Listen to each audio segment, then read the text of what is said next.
Hi, it's Ken. Welcome to this week's Frequently Asked Spiritual Questions video. If this is your first time on the channel here, I invite you to subscribe and click the bell to be notified when new videos are released. My focus on the channel here, and specifically with this series, is to expand the conversation around spirituality, and most importantly, to support you in deepening your experience of and relationship with the divine, by whatever name. This week we have a question that's coming in from Dr. Hamid Masavi. He says, "Hi Ken, to be free from all worries, is it possible?" Long live Dr. Hamid Masavi. Okay, Dr. Masavi, is it possible to live without worry? I want to suggest the answer to this question is yes. The question really becomes, how do we do this? And I really think that the answer involves three core spiritual practices. The first, surprise, surprise, embody your soul. Focus on embodiment. Embodiment supports the shifting of perspective from thinking and disempowerment to feeling and thinking, empowerment, then even deeper into a state of being in the hips, which is really about opening up to the whole self. The whole self being the undistorted expression of divine presence as you. If you want to think about it this way, in your whole self or through your whole self, God's will is done by your presence, through your being, through your actions, through your words and thoughts, and so on. So, embodiment practice is huge. It supports the integration of those disturbances that come in from the disempowered separate self and victim consciousness, from the empowered, sort of the obsessions of the empowered separate self in controlling consciousness, and opens us into that deeper experience of who we are. Doesn't just open the door, supports the visceral experience of who we are. That's the first thing. Second thing is to bring in a practice of wholeness, not a mental practice of wholeness, not a feeling practice of wholeness. These are projections or limitations. I'm talking about a visceral practice of wholeness where we open up to the experience of who we really are. God gave me a download in the fall of 2010 that I refer to as Beneath the Sand, which turned into a spiritual practice, a visceral practice of wholeness.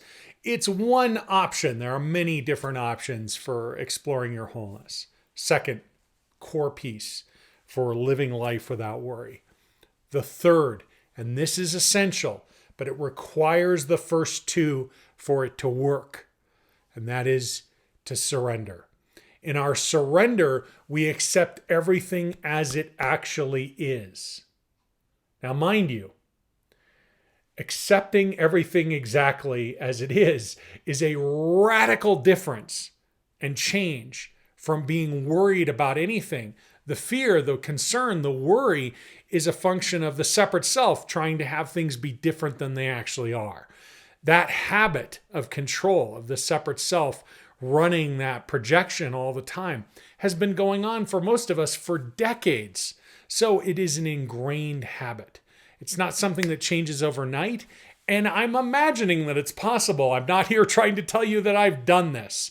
I think a much larger percentage of my life is lived consistently without experiencing any worry or fear. On the other hand, I still have worries and fears that are part of my world that are being integrated as I'm sharing this video with you, and I'm sure that will continue for some time to come, maybe for the rest of my life.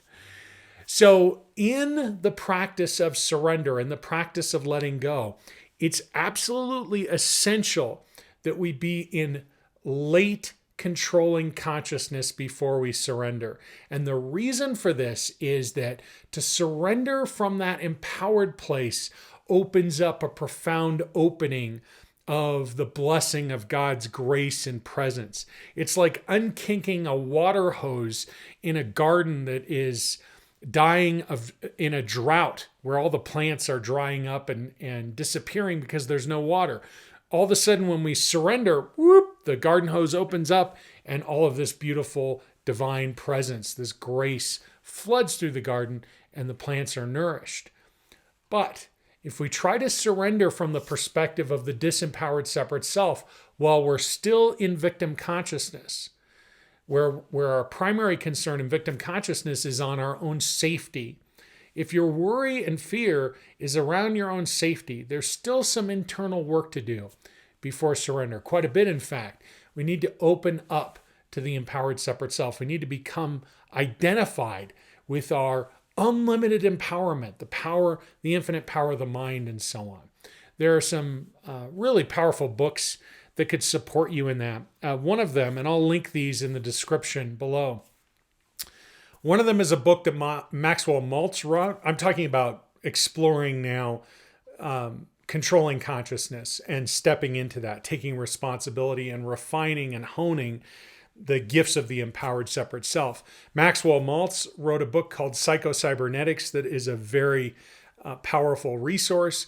And if you're interested in honing the power of visualizing, which is a huge component of controlling or manifestor consciousness, Charles Haanel wrote a book called The Master Key System that offers incredible insights and exercises around the power of visualization and the development of those skills. And there are other authors as well. I'll link some of those books in the description below. And if we surrender in the disempowered separate self, we experience ourselves as an even bigger victim.